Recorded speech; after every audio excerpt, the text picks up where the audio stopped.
Hello, everybody. Good evening, and thank you for joining us for our next class in the book of Deuteronomy. As you can see, I'm still here in the office.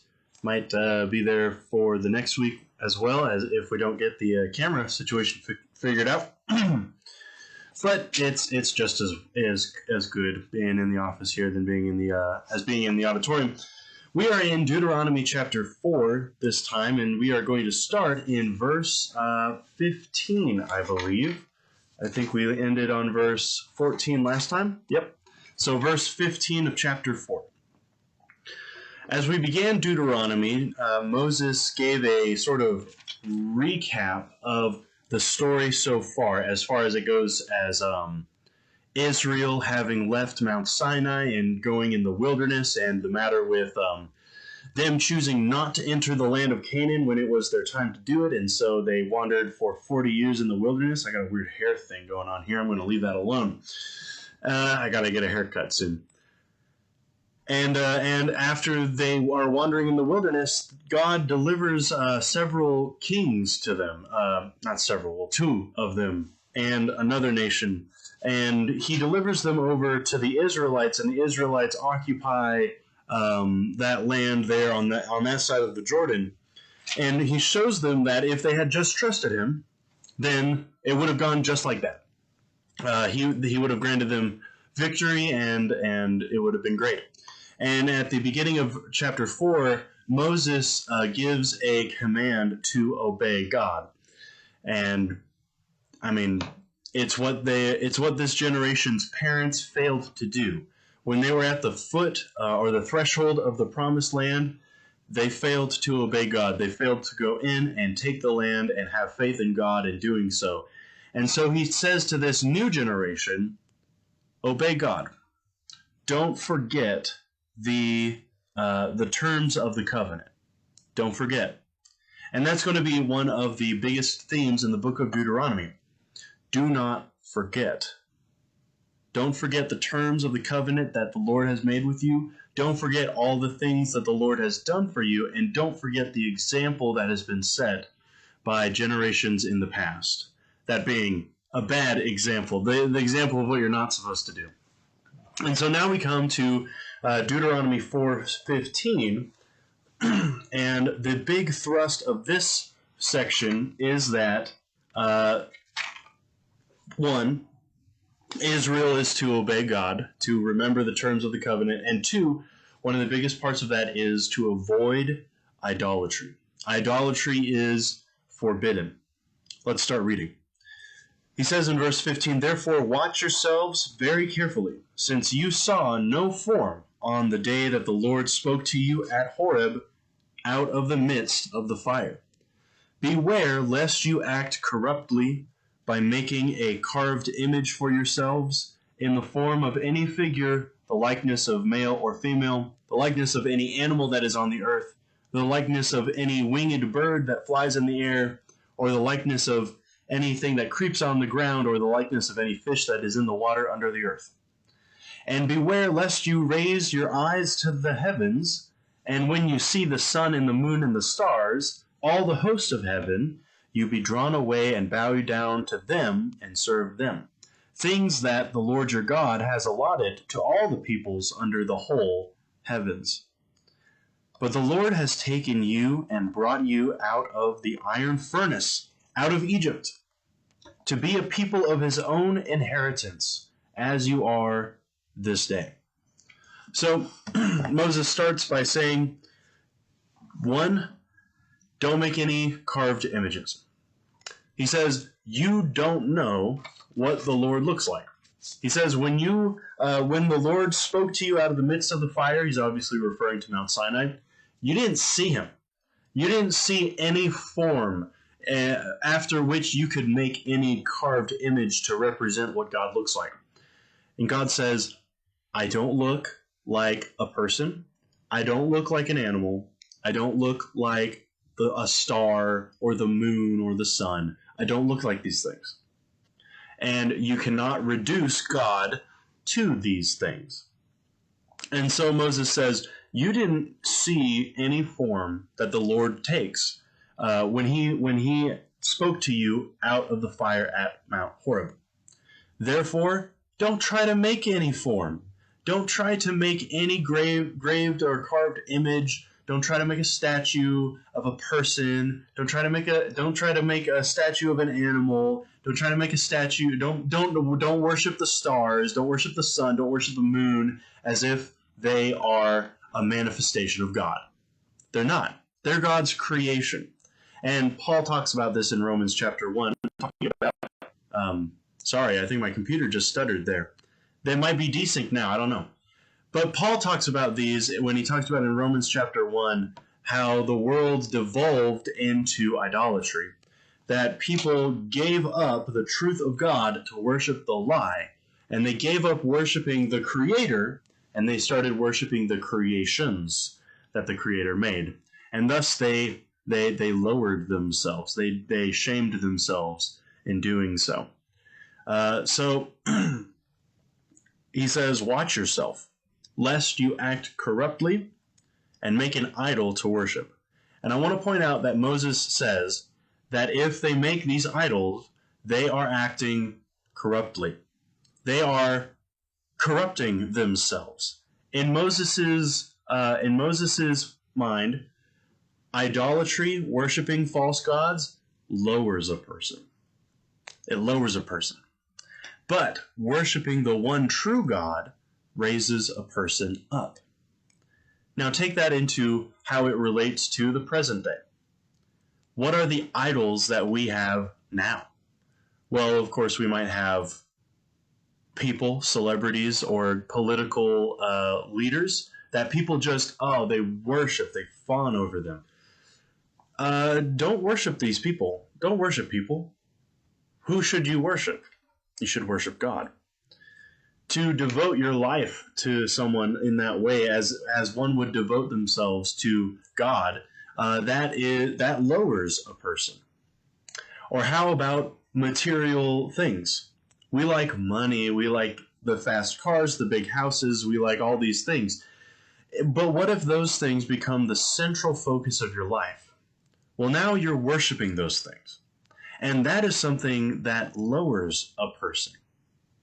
And we all understand the concept of someone who is too obsessed with material things, and it makes them less of a person. You know, you've watched a Hallmark movie, right? We know that concept. It lowers a person. However, to worship the one true God, the creator of all things, raises a person up. That's what Moses is getting at. So Moses says, remember who the Lord is. Know him by his actions, not his appearances. Moses says, he brought you out of the land of Egypt. It's like he saved them from an iron furnace, is what Moses says. Imagine, have you ever heard the story of Hansel and Gretel? Of course you have, right? Hansel and Gretel, they get put in the oven. The witch puts them in the oven, and they are saved at the last minute. I forget by who. But they get saved at the last minute out of the furnace because the witch was going to eat them. Moses is saying, God saved you out of the iron furnace. You were going to be consumed by this world power, really.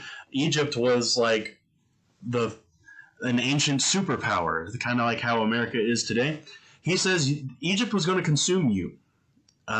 You were in the furnace, and God rescued you. You were just going to be another people that the Egyptians used up, and God took you out of that situation. He saved you from it, and he made you his own special people. And then Moses says, also, he denied me entry into the land, because I rebelled against him. This is in verse 21. Furthermore, the Lord was angry with me because of you, and he swore that I would never cross the Jordan, and that I should never go into the good land that the Lord your God is giving you for an inheritance. For I must die in this land. I must not go over the Jordan, but you shall go over and take possession of the good land.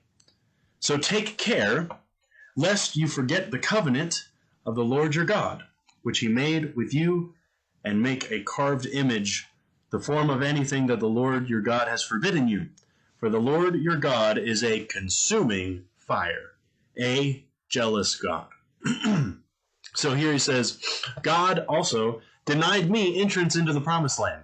Why? Because I rebelled against him, because you guys made me so angry that I went against God's word, I went against his will, and I was disqualified.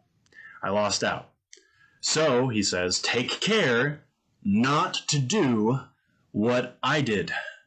Take care not to rebel, so that you will enter the promised land. And then he says, for the Lord your God is a consuming fire, a jealous God. And this is the passage, you might have recognized it. This is the passage that gets quoted in Hebrews chapter 12. Hebrews chapter 12, verse 29, when the writer says, our God is a consuming fire. But I'll read verse 28. Therefore, let us be grateful for receiving a kingdom that cannot be shaken. And thus let us offer to God acceptable worship, and with reverence and awe. For our God is a consuming fire. The idea is that if we do not give God his due, we do not give him our gratitude, we do not give him our acceptable worship with reverence and awe. By the way, there is unacceptable forms of worshiping God, and there are acceptable forms of worshiping God. That's what that passage just laid out for us. And we need to do the acceptable worship to God with reverence and awe. And if we do not do that, well, what's going to happen?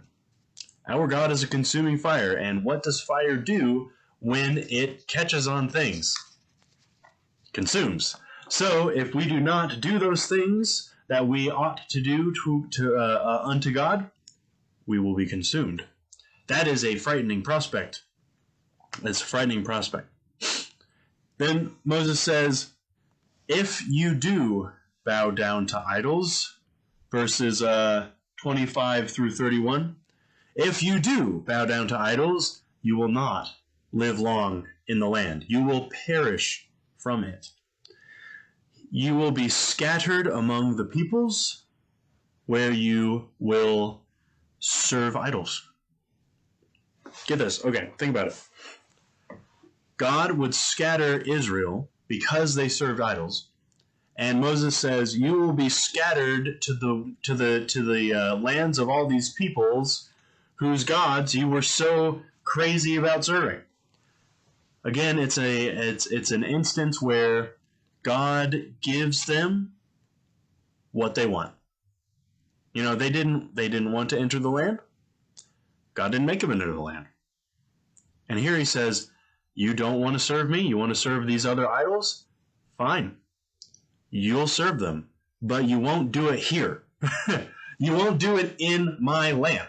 You'll do it somewhere else. You'll do it in the land of these nations whose gods you are so crazy about. And he gives them exactly what they want. That's a running theme in the Bible. He gave he told Adam and Eve the consequences of eating the fruit, and they ate it anyway. So he gave them exactly what they wanted.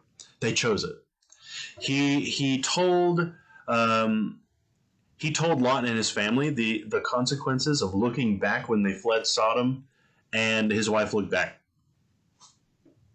You know, he told Israel the consequences of idolatry, and when they committed idolatry, he gave it to them. You know, he gave them exile.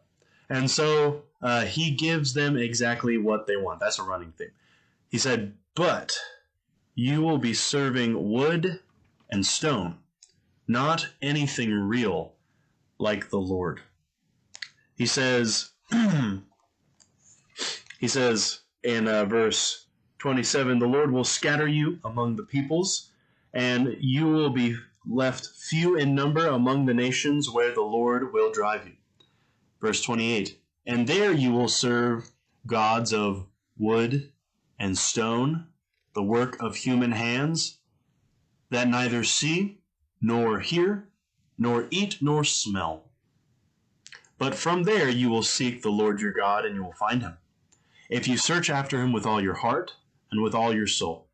When you are in tribulation and all these things come upon you in the later days, and you will return to the Lord your God and obey his voice. For the Lord your God is a merciful God. He will not leave you or destroy you or forget the covenant with your fathers that he swore to them. So Moses says, you'll be sent to these lands. If you choose idolatry, you'll be sent to these lands and you'll worship those idols, and they will be nothing real. They're not real like the Lord. But you can still repent. God will be merciful. He will remember the covenant. And this brings up another running theme, and this is a theme that has been there from the beginning, and that is whether or not you listen to the voice of God. You listen to the voice of the Lord. Adam and Eve did not listen. Instead, God said to Adam, because you have listened to the voice of your wife and eaten the fruit, such and such bad things will happen. Abram listened to the voice of Sarah instead of listening to the voice of the Lord when she said, hey, let's produce an offspring through my maidservant Hagar, instead of trusting in God. And of course, Israel did not listen to the voice of the Lord when they had heard the commandment not to make a graven image, and then they made the golden calf. And they did not listen to the voice of the Lord when they were at the threshold of the promised land and they decided not to go in. So Moses says, when you have been exiled to all these lands to serve these false gods, these things that aren't even real, then when you turn your heart back to the Lord and you listen to him, he will bring you back. He will remember you. He will not forsake you. It is all about whether or not you listen to the voice of the Lord, whether or not you obey him. Remember, the word listen and obey, they're the same thing. So it's whether or not you listen to God, whether or not you obey him. Then Moses says, I'm going to start going a little faster because we're already halfway through our time. Kind of. Almost. He says, the Lord alone is God. Now, next week, I believe, we're going to go more in depth into this, but he says in verse 32, there is no other God who has done anything comparable to what the Lord has done for Israel. He says, ask now of the days that are past, which were before you, since the day that God created man on the earth, and ask from one end of heaven to the other, whether such a great thing has ever happened or was ever heard of. Did any people ever hear the voice of God speaking out of the midst of the fire, as you have heard and still lived? Or has any God ever attempted to go and take a nation for himself from the midst of another nation, by trials and by signs, by wonders and by war, by a mighty hand and an outstretched arm, and by great deeds of terror, all of which the Lord your God did for you in Egypt before your eyes? To you it was shown that you might know that the Lord is God. There is no other beside him. All right? Moses says, has any other God, they're not real, but has any other God done anything like this? Has any other God ever went to another powerful nation and take a nation out of it? Has any other God smited another nation the way that the Lord has? Has any other God done these things and spoken to his special people out of the midst of a fire on a mountain, like you have heard, Israel? No. There is no other God like the Lord. Has your God, he says to the nations, he says, ask the nations around you. Has your God ever spoken to you? Like directly to you? No? Has your God ever rescued you all out of slavery to another nation? No. Has your God ever performed trials, signs, wonders, warfare or great deeds of terror in order to save you? No? He says, the Lord alone is God. There is no other beside him. Because he, verses 37 through 38, he, verse 37, loved your fathers and chose their offspring after them and brought you out of Egypt with his own presence by his great power, driving out before you nations greater and mightier than you, to bring you in, to give you their land for an inheritance as it is this day. So Moses says, because God has done all that, know and lay it on your hearts. That is in verse 39, I believe. Yes. Know it and lay it on your heart, that the Lord is God in heaven above and on the earth below. There is no other. Underline those two words. There is no other. Some people have this weird idea that the Bible makes room for there being other gods, but it just wants God's people to specifically worship him. Moses says there is no other God. The Lord is the one true God, and no other God does anything like this. And he already made the case. They're just wood, they're just stone, they're just the works of human hands, they're not real. There is no other God. Underline. Therefore, you shall keep his statutes and commandments. They're supposed to have this recognition for the true power and the true authority and uniqueness and love of God. And that recognition is supposed to fuel our loyalty and exclusive allegiance to him. That's very big in the Bible. Exclusively aligning yourselves with God. Not with the God of the Canaanites, not the gods of the Egyptians, and not the gods of the present age, whatever they may be, but exclusively aligning yourselves with the Lord.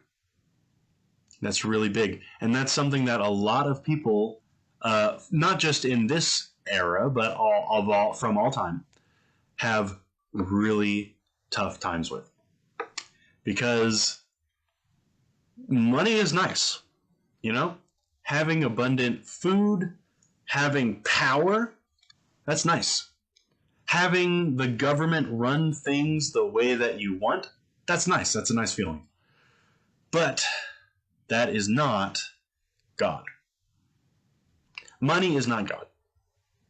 Power, authority is not God. Political ideologies, ways of running the government, that's not God either.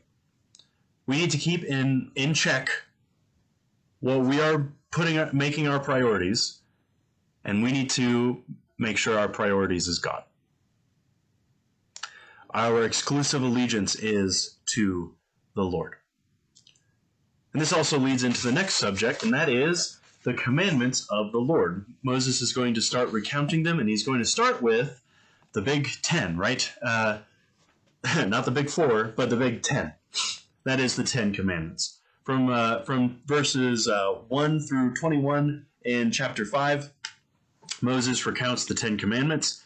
And this is where the book of Deuteronomy gets its name. Deutero, in the word Deuteronomy. Deutero means second, and nomos means law, and therefore Deuteronomy is second law. And a lot of the laws is repeating, a lot of Deuteronomy is repeating the laws to teach this next generation of Israelites. That's Moses' job at this point. Teach the next generation of Israelites how to obey the Lord so that when they enter the land, they're doing what they're supposed to be doing. And so he starts with the 10 Commandments. And the 10 Commandments themselves are the same. They're almost exactly the same. Some of the phrases surrounding them, though, have changed a little bit. Most notably is the fourth commandment. If you look at it, this is in verses 12 through 15. The phraseology changes a good bit. The command to keep the Sabbath is the same, but the reason, the explanation given for it has changed. In the book of Exodus, it focused on imitating God's actions on the first seventh day. After God created the heavens and the earth, he rested from all his work, and he blessed the seventh day, and he made it holy, that kind of thing. Imitating God's actions on the second day, or the seventh day. And it changes here in Deuteronomy to focusing on remembering that the Israelites were once slaves themselves, and God redeemed them. So they had to work every day. God has redeemed them. Therefore, now they have a day of rest, a day to cease from their work. So, like you can see, the command to keep the Sabbath for the Israelites is the same from Exodus to Deuteronomy, but the explanation given to it has changed. Not to say that the previous explanation doesn't apply anymore, but that Moses has given another angle to approach it from. It's a very important thing when interpreting the Bible. The Bible doesn't contradict itself. A lot of people have tried to prove that it does, and it's always failed. The Bible doesn't ever contradict itself. It does supplement itself, though. It adds to what it says in previous places. And that's a really cool thing, that it comes at itself from different angles. The Bible comes at itself from different angles. So then the last section that we're going to look at, this is from verses 22 through 33, and we're going to read this one. And the main message of this section, it's a really good one. Fear the Lord, respect the Lord. He says, "These words the Lord spoke to all your assembly at the mountain out of the midst of the fire, the cloud, and the thick darkness, with a loud voice," and he added no more. "And he wrote them on 2 tablets of stone and gave them to me. And as soon as you heard the voice out of the midst of the darkness, while the mountain was burning with fire, you came near to me, all the heads of your tribes and your elders, and said, Behold, the Lord your God, or our God, has shown us his glory and greatness, and we have heard his voice out of the midst of the fire. This day we have seen God speak with man, and man still live. Now therefore, why should we die? For this great fire will consume us. If we hear the voice of the Lord our God any more, we shall die. For who is there of all flesh that has heard the voice of the living God speaking out of the midst of fire as we have, and still lived? Go near and hear all that the Lord our God will say, and speak to us all that the Lord our God will speak to you, and we will hear it and do it. And the Lord heard your words, and when he spoke to me, the Lord said to me, I have heard the words of this people, which they have spoken to you. They are right in all that they have spoken.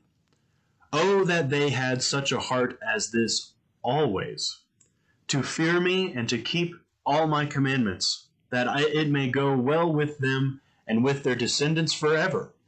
Go and say to them, return to your tents. But you stand here by me, and I will tell you the whole commandment and the statutes and the rules that you shall teach to them, that they may do them in the land that I am giving them to possess. You shall be careful, therefore, to do as the Lord your God has commanded you. You shall not turn aside to the right hand or to the left. You shall walk in all the way that the Lord your God has commanded you, that you may live, and that it may go well with you, and that you may live long in the land that you will possess. So here Moses says, at the foot of the mountain, this is Mount Sinai, Mount Horeb, at the foot of the mountain you feared the Lord. Israel was afraid to have God continue to speak to them directly. You remember that back in Exodus chapter 20. They were afraid that it would kill them, because Who of all flesh has heard the voice of the living God and still lived? It hadn't happened before. They think this is going to kill us, and God says, "Hey, man, I mean, it could." They're right. They're really afraid. They are fearing the Lord, and they then wanted Moses to intercede on their behalf, to mediate on their behalf. You know what a mediator is? It's a go-between two parties, and when used in reference to a relationship with God, it is a mediator between God and man. So Moses is the mediator between the Lord on the mountain and Israel at the foot of the mountain. And the New Testament says that Jesus is our mediator between us and God the Father. A good little Moses-Jesus parallel there. So at the foot of the mountain, he says, you feared the Lord. And they wanted Moses to mediate for them on their behalf. And God says, oh, that they had such a heart as this, always.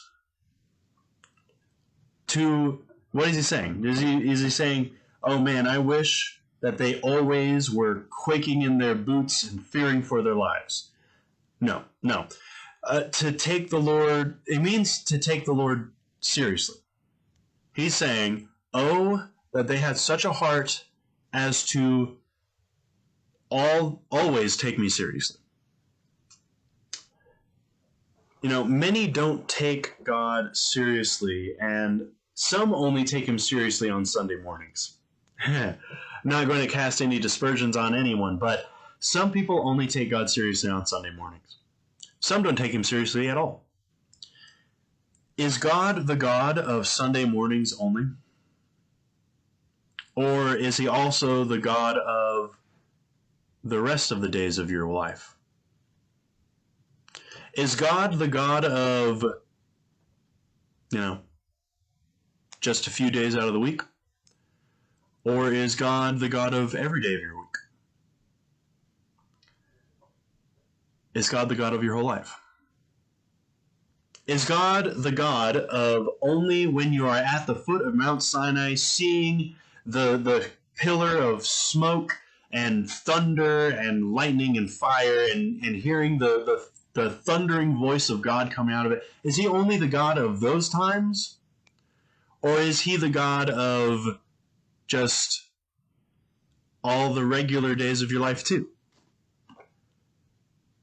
He is.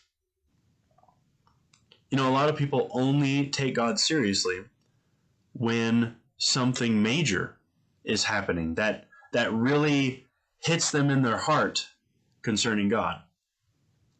But what about all the other times? What about all the other times when our life is just going, just the way our life goes, it's just being normal? God's the God of those times too. And God says, oh, that they had such a heart always. To always take me seriously. To always listen and obey my voice. Oh, that was the way my people were. Fear the Lord always, and do not forget the covenant you have made with them. So that is the text for this evening. Again, I want to thank you all for joining me and for studying with me. And next week, we are going to take a look at something called the Shema. This is a very well-known passage, not just well-known to Christians, but also well-known to Judaism. And this is Deuteronomy chapter 6, and we're going to go from verses 1 through 9. The Shema specifically is verses 4 through 5. But we're going to cover that whole first section.